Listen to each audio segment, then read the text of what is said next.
The year was 2287, and humanity had been part of the Galactic Accord for 31 years. 31 years of following rules. 31 years of asking for respect. 31 years of being told to wait, to be patient, to prove themselves worthy. And for 31 years, the other species in the Accord had smiled at humans the way adults smile at small children who do not yet understand the world. The Galactic Accord was old, far older than anyone on Earth could truly imagine. It had been built 800 years ago by species who had been sailing the stars while humans were still learning to write. It had 47 member civilizations, each with its own fleet, its own history, and its own idea of how the galaxy should be run. At the top of it all sat the Grand Council, a body of elected representatives from each species, meeting every few years on a station so large it could hold a small city inside its walls. Humanity had joined the Accord in 2256, after first contact was made with the Velhari, a tall, blue-skinned people who communicated in layered tones and viewed time as a circle rather than a line. The Velhari had been kind, in their own distant way. They had guided humans through the entry process, helped them translate the Accord's thousands of pages of laws and treaties, and explained, gently, what it meant to be a Tier 3 species. Tier 3 meant new, it meant young, it meant allowed to trade, allowed to settle new colony worlds, allowed to send representatives to the Grand Council, to speak, but rarely to vote. And it meant something else, something written in thick legal language, buried deep in the Accord's founding charter. Tier 3 species were not permitted to construct, maintain, or operate warships. No fleet weapons, no military-grade hull plating, no mass destruction armaments of any kind. The official reason was always the same. Young species were unpredictable. Their histories were violent. They needed time to mature before they could be trusted with weapons that could burn moons. Ambassador Yara Osei had heard that reason so many times she could recite it in her sleep. She was a tall woman with close-cropped gray hair and eyes that had seen enough to make most people look away. She had spent 15 years representing Earth at the Grand Council, and she had learned very quickly that respect there was not something that was given. It was something that the powerful allowed the weak to believe they had. On the 14th day of the Third Assembly of 2287, she stood at the center podium of the Grand Council chamber and made the case, again, for humanity's right to self-defense. The chamber was enormous, a great curved bowl of polished stone with hundreds of seats rising in tiers on all sides. Every seat was filled. Representatives from 46 species watched her as she spoke. She kept her voice level. She used the Accord's own language, her words translated in real time by the small device clipped to her collar. She spoke about the raids on the Vareth frontier. She spoke about the 3 human colonies that had been attacked in the past 18 months.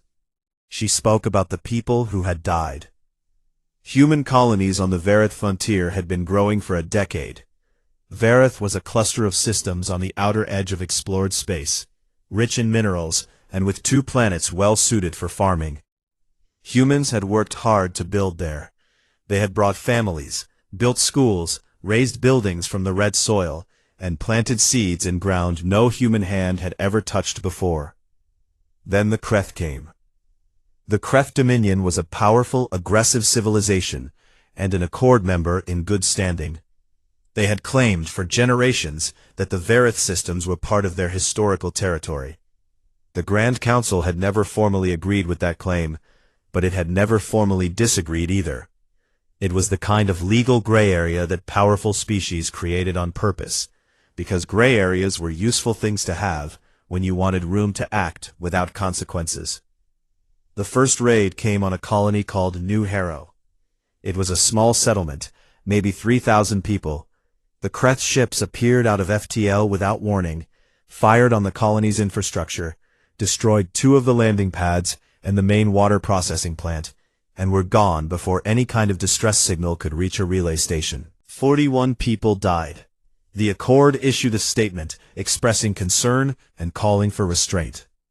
The second raid, 6 months later, hit the farming colony of Sellas Ridge. 212 people died. The Accord called for a committee to investigate. The third raid destroyed the colony of Brightwell entirely. No survivors. The Accord said it would schedule a hearing. Standing in the Grand Council chamber, Ambassador Osei laid all of this out in plain language. She did not shout. She did not beg.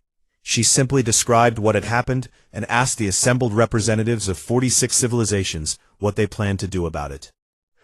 The response from the Kreth delegate came first. He was a large creature, broad-shouldered with a layered exoskeleton the color of old rust.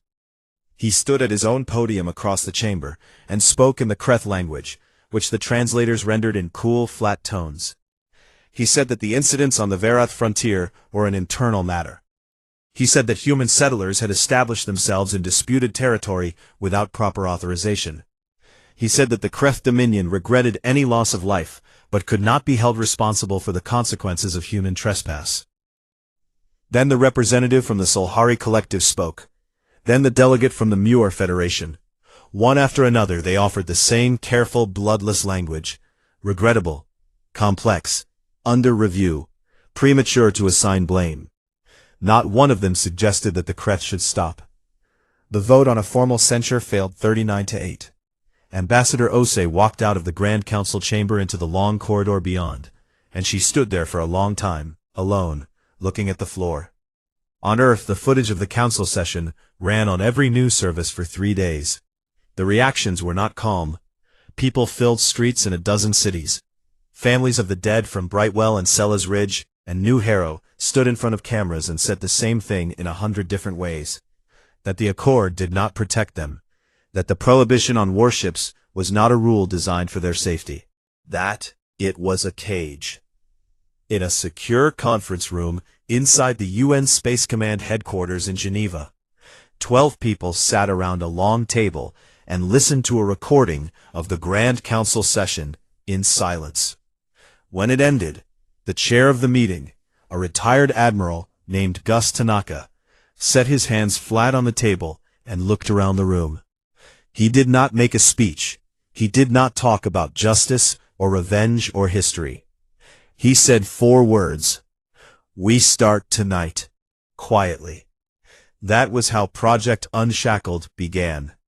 No formal vote in the General Assembly. No press conference. No announcement to allies. Just 12 people in a room and a decision that would change everything about what it meant to be human in the galaxy. Nobody outside that room knew what was being set in motion. But the Accord had made a mistake. It had told humanity they were too dangerous to be trusted with weapons. And then by doing nothing while human children burned, it had made absolutely certain that humans would build them anyway. The facility had no name in any official database.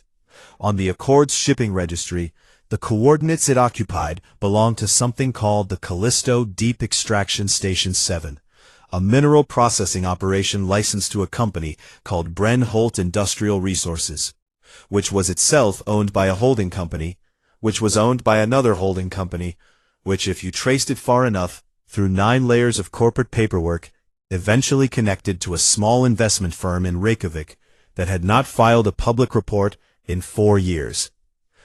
Nobody was expected to trace it that far. That was the point. The dark side of Callisto, Jupiter's largest moon, was cold and old and very, very quiet. The moon had no atmosphere worth mentioning, and its surface was a mess of ancient craters and frozen plains that had not changed in billions of years. It was, in almost every way, a deeply uninteresting place, which made it perfect. Chief Engineer Mara Voss had been there for 9 months when the steel skeleton of the first hull began to take real shape. She stood on a gantry inside the main construction bay, a vast underground chamber carved into the moon's rock, and looked down at what her team had built. The chamber was lit by rows of white industrial lights that made everything look sharp and clean. The air smelled of metal and welding compound, and the particular dry cold that came from the recycled atmosphere pushed through filters a dozen times a day. Mara was 38 years old, thin with dark circles under her eyes that had nothing to do with the long hours and everything to do with the fact that she had not slept properly since she got the news about her brother. His name had been Piotr. He had lived in Brightwell. He had been 34 years old, and he had been a teacher, and he was gone now in a way that had left something hollow in the center of her chest that no amount of work had yet managed to fill. She had read the assignment briefing 4 times on the transport out to Callisto. By the 3rd read, she had stopped seeing it as a mission and started seeing it as the only thing left that made sense to do. The legal framework they were working inside was tight, clever, and dangerous. It had been drafted by a team of international law specialists who had spent 3 months reading every line of the Accord's charter. What they found was a loophole that was either a genuine oversight or the most optimistic piece of legal writing in human history. The Accord defined a warship by what it carried at the time of official registration. A ship registered as a civilian freighter was a civilian freighter. It did not matter what its hull was made of. It did not matter how thick its armor plating was. It did not matter that its internal geometry, the exact spacing of its load-bearing frames, and the shape of its power conduit routing happened to be perfect for handling the recoil stress of a weapons array that had not yet been attached. None of that was in the definition. A ship was what it was registered as. The weapons themselves were being built in 5 separate facilities across the outer solar system. Each one was registered as part of a different kind of operation. The weapons bays, which would slot into purpose-built recesses in the hulls, were listed as modular cargo handling equipment. The ammunition handling systems were registered as bulk material processing units. Every single component had a civilian designation and a stack of paperwork to back it up. It was, Mara thought, the most elaborate lie she had ever been part of. It was also the most important. The engineering team numbered 260 people. They had been selected over 8 months through a process that looked, on paper, like a standard deep space industrial recruitment drive. In reality, every single person had been vetted 3 times over. They were the best ship engineers on Earth. They were machinists and materials scientists and reactor specialists and structural analysts. A third of them had lost someone in the Vareth raids. The AI design system they worked with had been built specifically for this project. Someone in the development team had named it Ares, and the name had stuck. Ares did not look impressive. It lived in a server cluster in a reinforced room 2 levels below the main construction bay, and its interface was a simple screen with a text input. What it did was run simulations, combat simulations, hull stress tests, weapons integration models, damage scenarios. By the time the first hull was 30% complete, Ares had run over 900 million simulations. It had modeled how the ships would perform against every known class of Accord warship, testing against their known weapon systems, their tactical patterns, their standard engagement protocols. It had found 62 structural weaknesses in the original hull design and suggested corrections for all of them. It had identified that the reactor housing in the first draft was 3% too far aft for optimal weapons power distribution, and recommended moving it forward by a specific amount. Mara had looked at that recommendation, run the numbers herself by hand, and found that Ares was right. She had moved the reactor housing forward, and not slept for 2 days thinking about all the things she might have missed without the system's help. The ships were not small. The lead vessel, which had already been given the name Prometheus by the people building her, was 410 meters long. Her hull plating was a new alloy developed by the materials team, a layered composite that was technically classified as heavy industrial shielding, used in asteroid mining operations to protect equipment from rock impacts. It was several times stronger than anything the Accord considered standard civilian grade. It was not technically military armor. It just happened to perform like it. In month 8, an Accord inspector arrived. His name was something that translated roughly to Examiner Vel, and he was a Moor, short and wide with 4 arms, and a habit of touching things with the tip of his lower left finger before looking at them, as if taste came before sight. He arrived with 2 staff members and a scanning unit, and a list of registered facility specifications. Mara met him at the surface airlock, and spent the next 11 hours showing him around. She showed him the surface processing equipment, real mineral extraction machinery that her team ran every day to maintain the cover. She showed him the certified dormitory levels, the cafeteria, the medical bay. She showed him the upper 2 levels of the underground construction chamber, which had been dressed, in the preceding 3 weeks, to look exactly like a heavy freight hauler assembly facility, which it technically was. The frames of 3 hulls were visible. She explained the production schedule. She showed him the cargo manifests. She did not show him the lower levels, where the specialized hull work happened. She did not mention Ares. When Examiner Vell's scanning unit produced a reading that showed an anomalous power signature 3 levels below the floor they were standing on, Mara explained, without missing a beat, that it was the secondary reactor for the deep ice boring equipment. She had a folder ready with the maintenance records.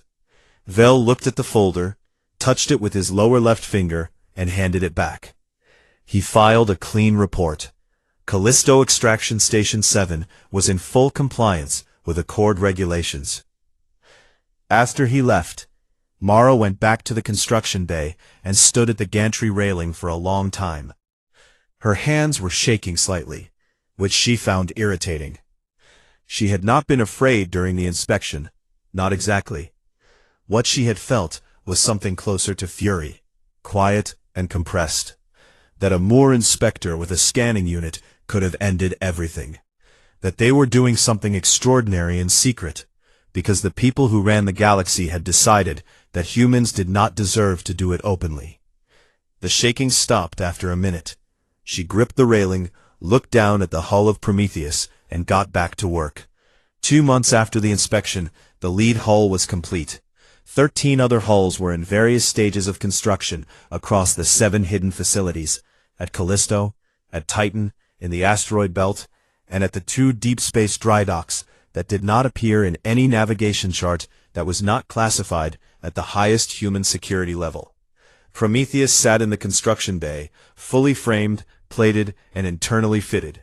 She looked, to anyone examining her registration documents, exactly like a heavy freight hauler designed for long-haul intersystem cargo transport. She looked that way because Mara's team had been very careful.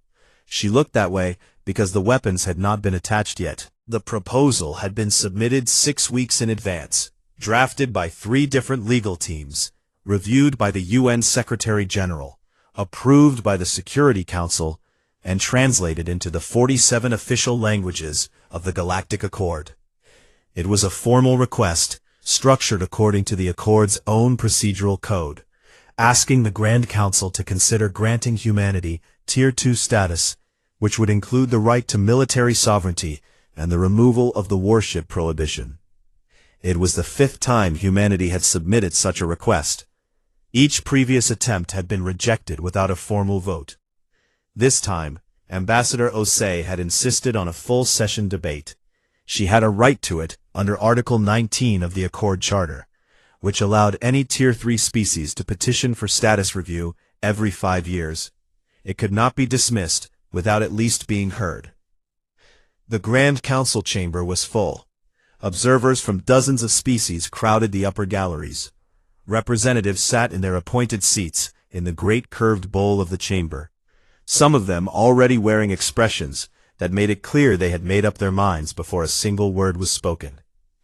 The air had that particular quality of a room where powerful people have gathered to perform the act of listening while doing something else entirely. Ambassador Osei stood at the center podium and delivered the case with the quiet precision of someone who had stopped hoping and started recording. She spoke for 40 minutes. She described the Varath raids in detail. She named every colony. She named the dead. She placed before the chamber a formal record of every diplomatic communication humanity had sent to the Accord regarding the Kreth Dominion's actions over the past 2 years, along with a notation of the response each one had received, which was, in every case, a variation of the same message. The matter was under review. She asked the Grand Council, plainly and directly, what guarantee a Tier 3 species had under Accord law if that law could not protect them. She asked what the prohibition on warships was meant to achieve, if not to ensure that new species could not defend themselves when the Accord decided their lives were not worth the political cost of protecting. She did not raise her voice. She did not accuse. She simply described what had happened and asked the assembled council what they called it. Then she stepped back from the podium and waited. The Crest Dominion's delegate rose first. His name was Warlord Designate Chirth, and he was younger than his predecessor, broader, and carried himself with the particular ease of someone who had never once worried about what happened to people who could not fight back. He walked to the opposing podium and looked across the chamber at Ambassador Osei for a moment before he spoke. What he said, in the flat tones of the translator feed, was this: that humanity had existed in space for barely 3 decades, that the Verath systems were a matter of ongoing territorial interpretation, that the Accord had mechanisms for resolving such interpretations, and that those mechanisms were functioning exactly as intended, that a species with humanity's history of internal warfare, a history that any Accord member could review at will in the freely available records of Earth's own civilization, should perhaps spend a little more time demonstrating that it could live peacefully among its own people before asking for the tools to project violence outward. Then he said that the idea of human warships was frankly a source of some amusement. He said the word amusement, and then he returned to his seat. There was a sound in the chamber after that, a low, layered sound from many different throats and resonators and breathing chambers. It took a moment for the human observers in the upper gallery to understand what they were hearing. The representatives of 46 civilizations were laughing.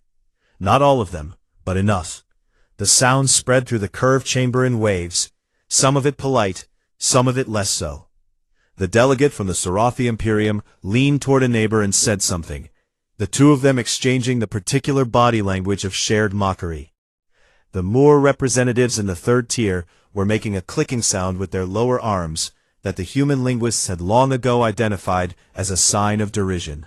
Even the Velhari, who had first guided humanity into the Accord, and who were generally considered among the more dignified species in the chamber, were expressions of carefully maintained neutrality that was itself a kind of distance. Ambassador Osei stood at the podium and did not move. Her expression did not change. She watched the chamber and let it happen, and stored every detail in a memory that had been trained over 15 years to hold exactly this kind of moment. The formal speakers went in order after that. One by one they addressed the motion. The language was mostly careful and indirect, the kind of language built over centuries to deny people things while making the denial sound like concern for them. Species after species expressed the view that humanity's development as a responsible galactic community member was ongoing, that the timeline for status review should follow established precedent, that the Accord's protective frameworks were sufficient for the needs of all Tier 3 peoples. When the vote came, the tally was 45 against and 2 in favor. The 2 in favor were Earth's own representative vote and the vote of the Tashari, a small avian species from the Outer Rim who had been Tier 3 themselves for 60 years and whose status review requests had been denied a dozen times. Their delegate had not spoken. They had simply voted and then sat very still, watching the chamber with their bright, unreadable eyes. Ambassador Osei walked out of the Grand Council chamber and sent one message back to Earth. It was 3 words: vote result received. Then she sat in a corridor for exactly 4 minutes, doing nothing, and then she stood up and went to file the paperwork that Article 19 required for the formal record of a denied petition. On Callisto, Mara Voss received the vote result on a screen in the construction bay. She read it once. The chamber around her was full of the sound of engineering work, the hiss of pressure tools, and the rhythmic clang of assembly teams completing final hull checks on Prometheus, which was now fully plated and sitting in her launch cradle with her internal systems running at idle. Mara read the result a second time, not because she had not understood it the first time, because she wanted to be sure that she would always remember exactly what it said, and what it meant, and what had been decided not just about warships, but about the people whose lives the vote had been a comment on. Then she opened the command channel to the facility coordinators at all 7 sites. She said, "Arm them all." What followed in the next 72 hours was not dramatic in appearance. It looked like routine installation work. Teams moved equipment modules that had been sitting in storage bays, already certified and documented, and fitted them into the recesses that had been waiting for them since the hulls were first framed. The weapons bays slid into place with the kind of mechanical precision that comes from having been designed to fit exactly, and having been tested in simulation more times than anyone could reasonably count. Power couplings connected. Targeting systems initialized and ran self-diagnostics. ARS ran a final integration check across all 14 ships simultaneously. It found 11 minor calibration issues and corrected them without being asked.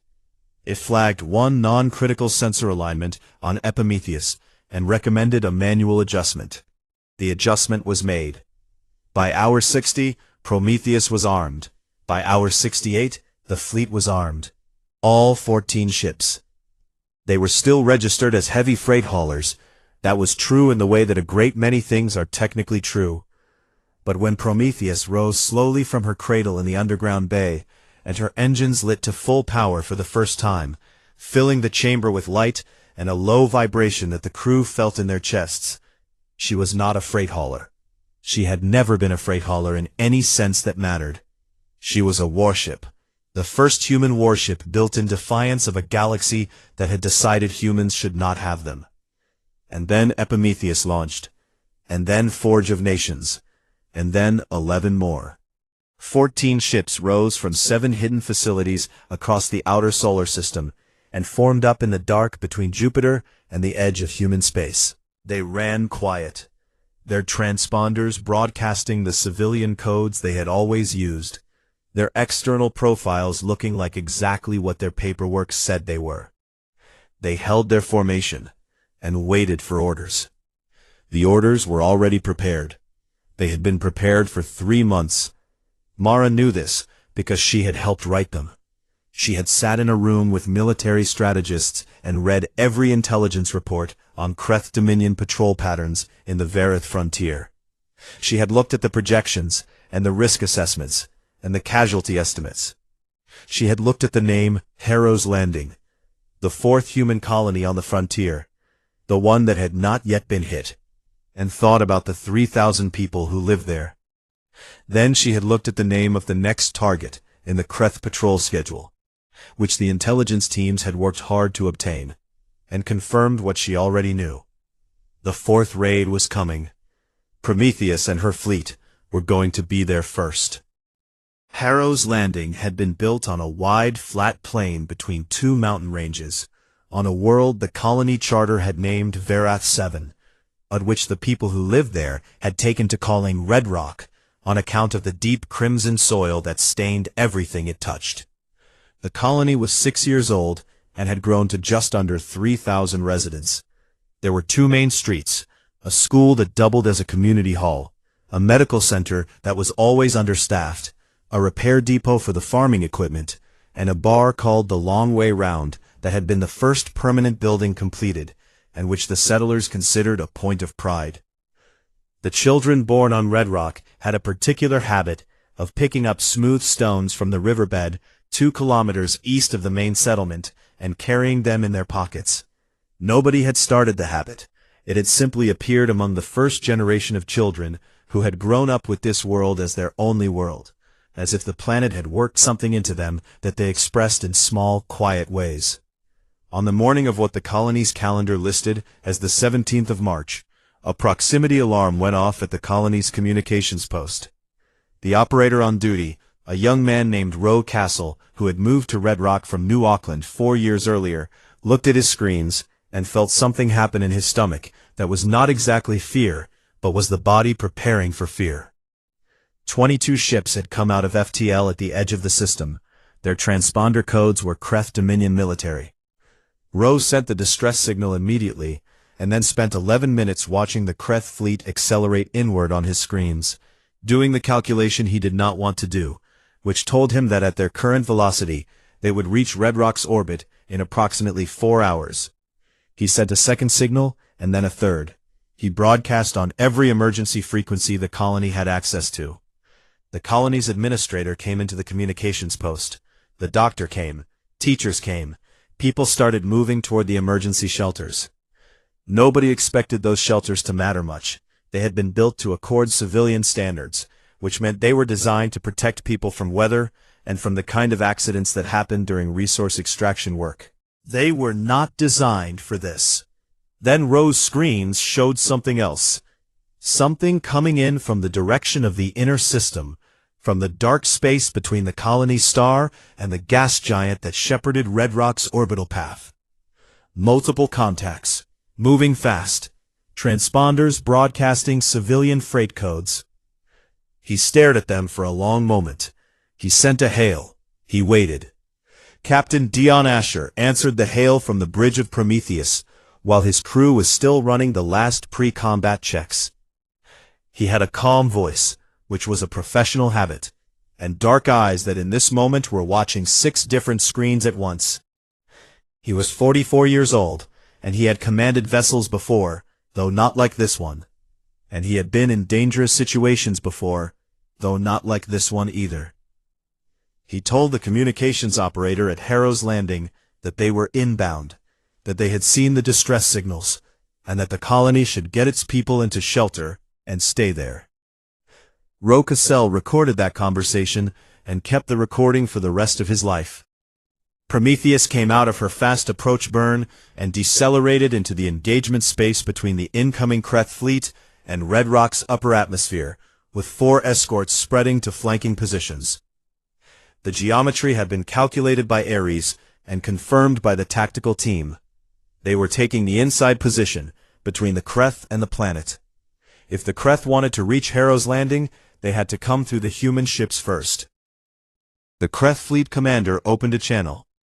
The translation came through in the flat Accord standard voice that both sides were using. The Kreth commander demanded to know the identification and purpose of the vessels blocking his approach vector. He noted that the transponder codes indicated civilian freight carriers and stated that their presence in a declared territorial operation was irregular and grounds for immediate removal by force.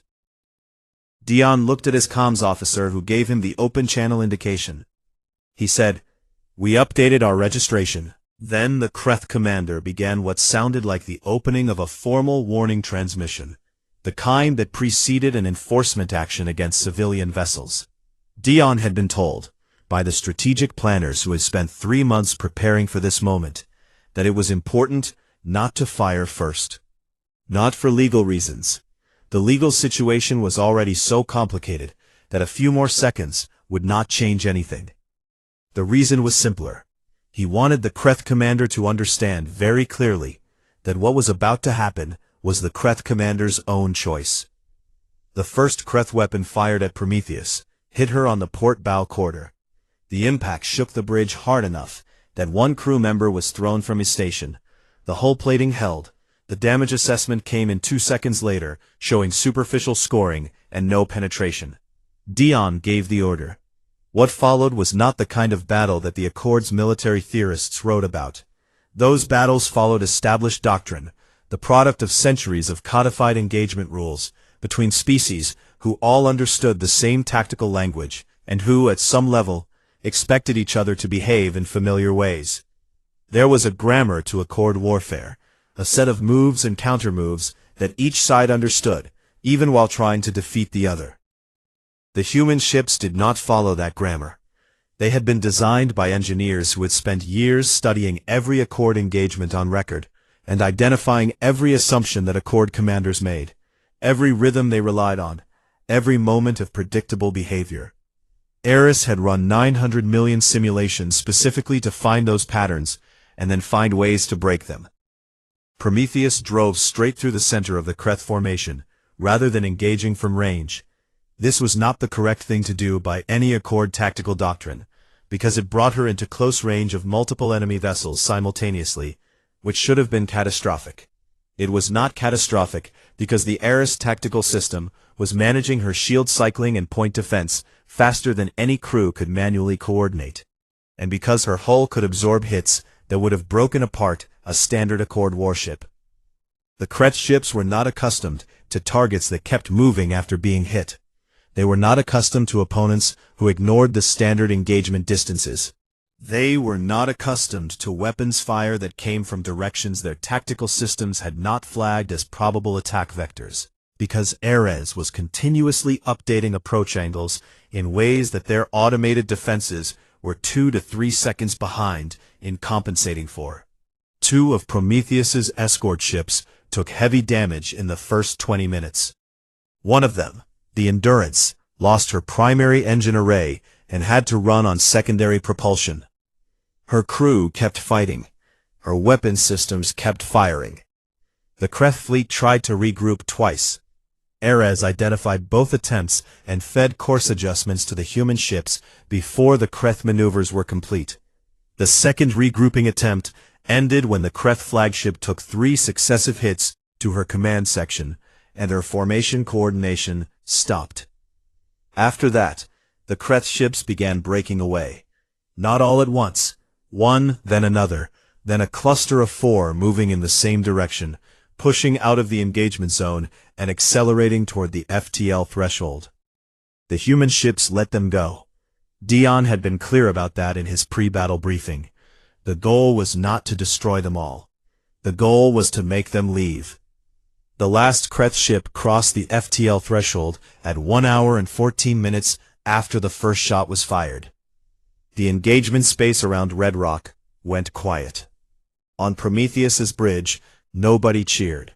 Dion looked at his crew, and they looked back at him, and there was something in the room that was not triumph exactly.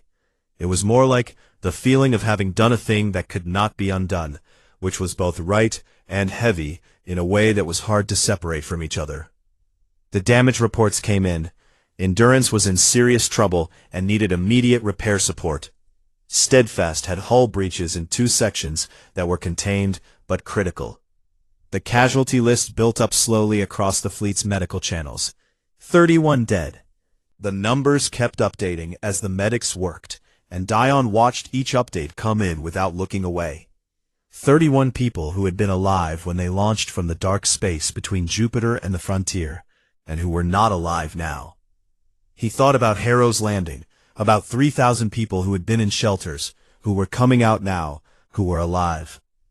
He did not think that made the 31 into something other than what they were. He held both things at the same time, which was the only honest way to hold them. Every surviving Kreth ship had been broadcasting on open frequencies for the last 40 minutes of the battle. Standard emergency protocols activated automatically on heavily damaged vessels. Every one of those broadcasts had been received by relay stations. Within hours, the recordings were propagating through Accord communication networks. The entire galaxy watched what had happened at Harrow's Landing. And the Accord, for the first time in 800 years, had no prepared response for what it had seen. The fleet sat at the edge of the Accord's capital system for 11 days before anyone in the Grand Council formally acknowledged it was there. Prometheus and her 12 remaining operational ships held their position in the outer dark, beyond the traffic lanes and the monitored approach corridors, visible on every sensor array that the capital station operated, and on every deep space scanner that the member species pointed in that direction. They were not threatening anything. They were not blocking anything. They were simply there, 14 human ships in a loose formation, running their navigation lights and broadcasting their civilian transponder codes in a way that everyone in the system understood was a kind of joke that wasn't entirely a joke. The emergency sessions inside the Grand Council had been running almost continuously since the battle footage arrived. The recordings from the Kreth ships had been played and replayed, analyzed by military specialists from a dozen species, and discussed in tones ranging from careful alarm to something closer to panic. The Accord had no protocol for this exact situation. It had protocols for species that violated the warship prohibition, but those protocols assumed the violating species had built perhaps 1 or 2 vessels in secret, not a fleet, and had not then used that fleet to defend a civilian population in a battle that every communications network in explored space had now broadcast to every species that owned a screen. The Crest Dominion's position was complicated by the fact that their ships had fired first, and that this was clearly documented. Their delegation had spent 3 days trying to frame the engagement as a response to human military provocation, before the recordings made that argument too difficult to maintain with any credibility. Ambassador Osei arrived at the capital station on the 12th day.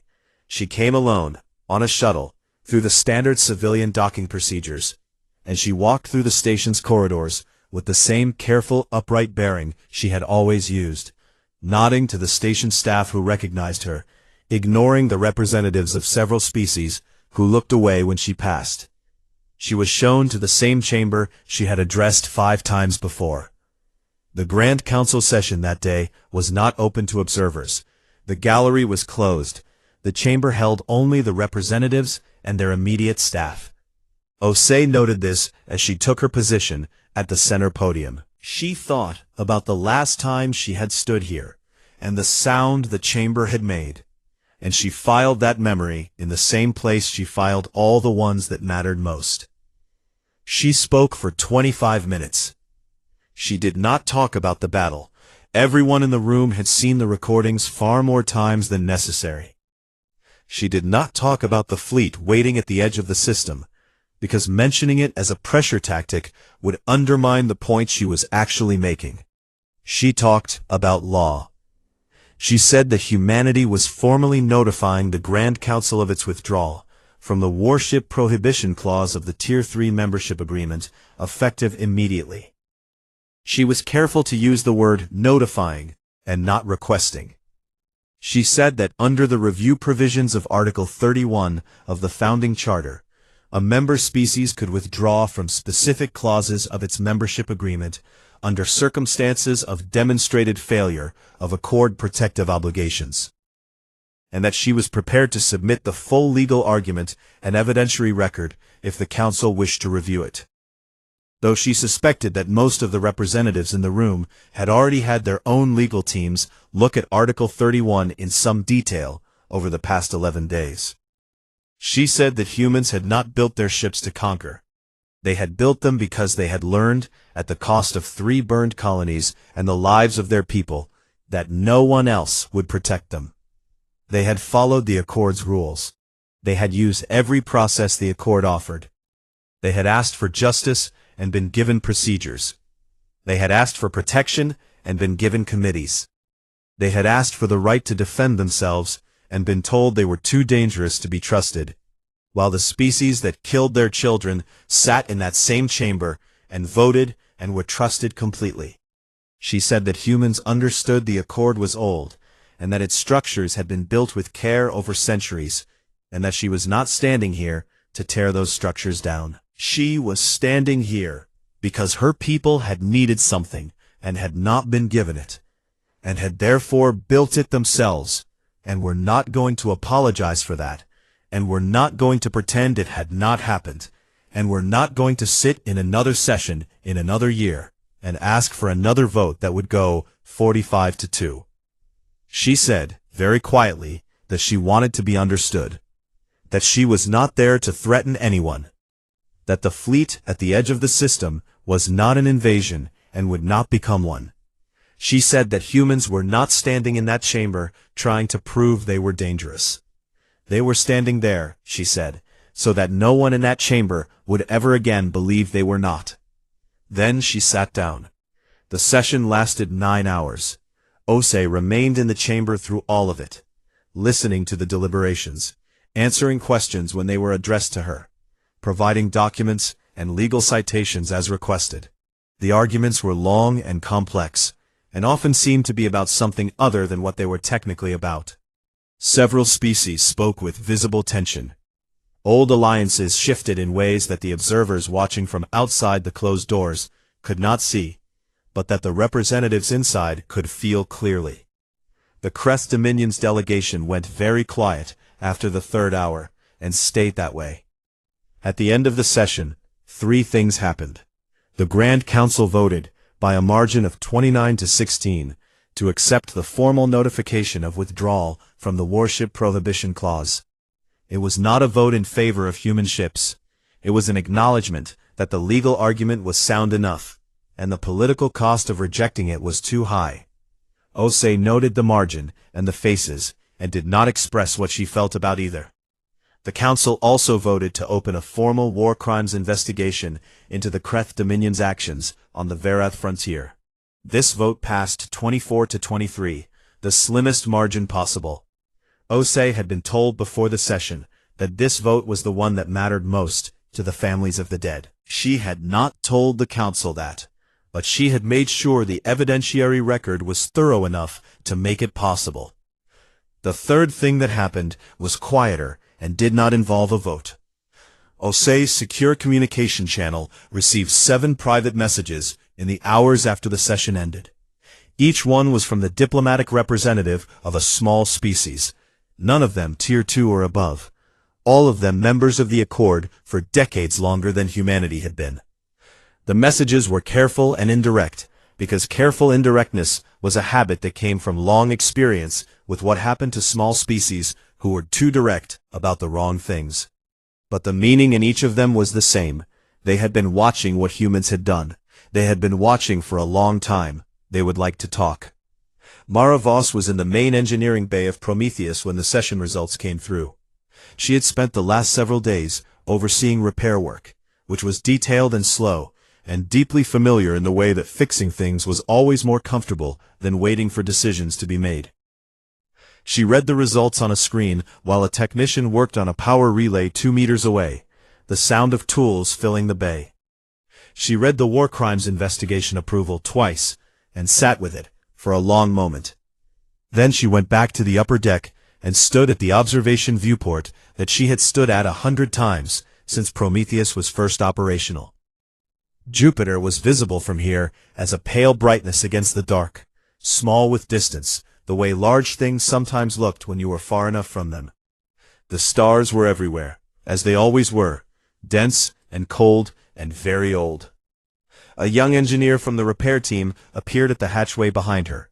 His name was Beck, and he was 23 years old and had grown up on a station and had the particular ease of someone who had never known gravity as the default state of things. He had been with the project for 6 months and had a habit of asking questions that were worth answering. He asked her what they built next. Mara looked at the stars for another moment. She thought about the 7 diplomatic messages sitting in a secure channel. She thought about 24 to 23. She thought about Piotr, which she did every day, and which was a different kind of thinking than it had been a year ago. She thought about the ships they had built in secret, in the dark, under the noses of a galaxy that had told them they could not do it. She thought about what they had proved, which was not that humans were dangerous. She had never cared very much about proving that. What they had proved was that humans could not be stopped from protecting their own, and could not be kept from doing what they decided was necessary, and could not be held in a category that did not fit them by people who needed them to stay small. She thought about the 7 species who wanted to talk. She smiled. It was a small smile, but it was real, and it had something in it that had not been there since Brightwell. She said, "Whatever we want." The fleet held its formation at the edge of the system, navigation lights steady, transponders broadcasting their civilian codes, waiting for whatever came next. The stars did not change. The dark did not change. But something in the space between the human ships and the rest of the galaxy had shifted. The way things shift when a door that has been locked for a long time is finally opened, and the room beyond turns out to be larger than anyone had admitted.